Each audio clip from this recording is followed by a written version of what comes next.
President Matamela Cyril Ramaphosa is set to deliver his State of the Nation address on the 10th of February. That's in about 2 weeks' time from now.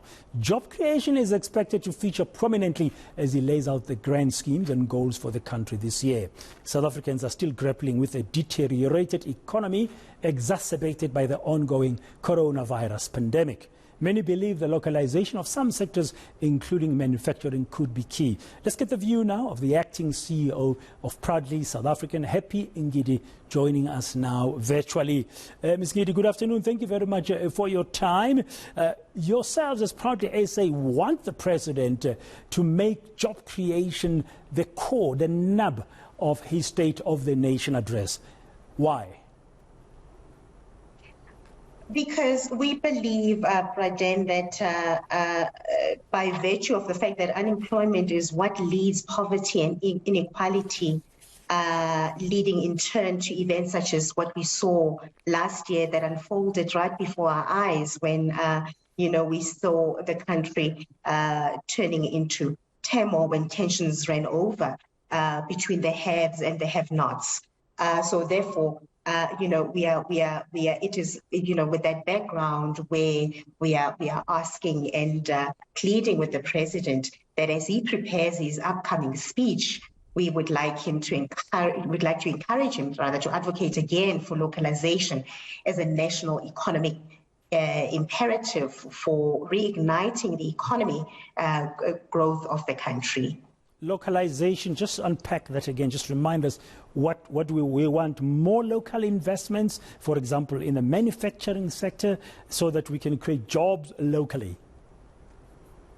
So we say that, if you, with increased levels of local demand leading to new market opportunities, we expect to see new market entrants disrupt the status quo, boosting competitiveness and innovation in industries that are traditionally dominated by a few large players. That's what localization is about. We are asking that we prioritize on manufacturing as a country, prioritize on local manufacturing for the betterment of our economy.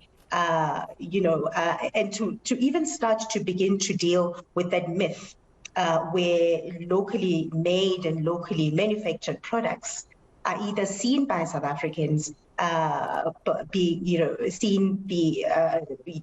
perceived rather to be either inferior or of not good quality, which is not the case in many instances. And in light of the anticipated SONA speech by the President in the next few days, we are asking him to remind us, particularly the public sector, that they need to lead by example and ensure that they adhere to local procurement legislation. I mean, there's legislation where plus minus 24 items are designated for local procurement. And government, we know that government is the largest single spender, and we are asking him to use that platform at SONA to remind public sector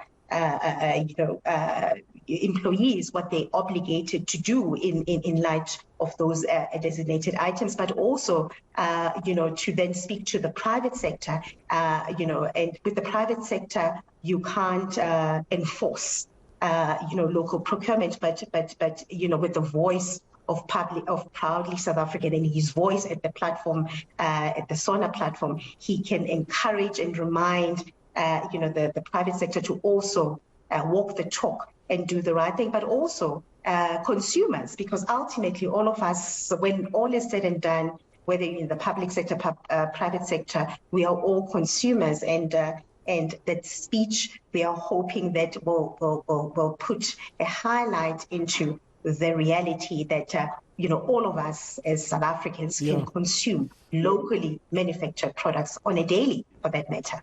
Yeah, you're right. I mean, you've got local manufacturing, which is a good point you are making, but you've also got local procurement of goods, services, and all kinds of solutions.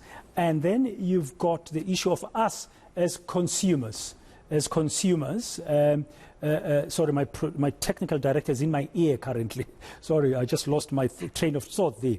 You've got also the issue of consumers, what we buy. Sometimes we believe that locally made stuff is inferior to stuff that is made elsewhere in the world, which is a myth, of course, judging by the number of locally produced goods that are of damn good quality.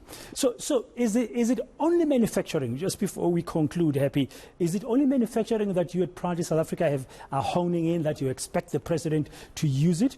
And secondly, don't you think, I agree with you, he can't force the private sector, but he can ask government to incentivize the private sector in order to procure locally. What do you think?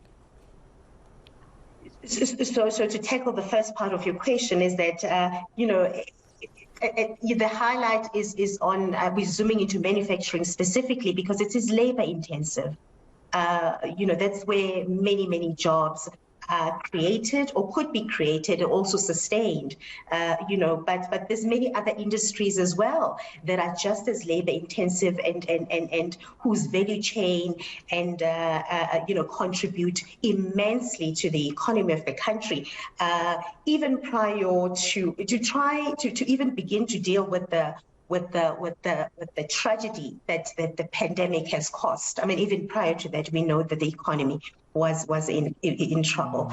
And latching on to the second part of the question is that could be a possibility, to look at some sort of an incentive kind of approach in an effort to find ways, around, what we face as a country. It's going to take a collective, Braden. It doesn't, begin to be just a problem that just the government needs to deal with. Yes, they've got to be held accountable. They've got to walk the talk. They've got to do the right thing in regards to the procurement legislation is the one thing, but it takes a movement, a collective movement, between the private sector, the public sector, and consumers to really realize the change and the positive impact that we would all like to see in as far as our economy is concerned. Yeah, manufacture locally and buy SA kind of initiative as a national movement would be great. Thank you very much, Happy Ngidi, the Acting Chief Executive of Proudly South African, just giving us some of their views about what President Matamela Cyril Ramaphosa should prioritize when he delivers his State of the Nation address in about 2 weeks' time on the 10th of February.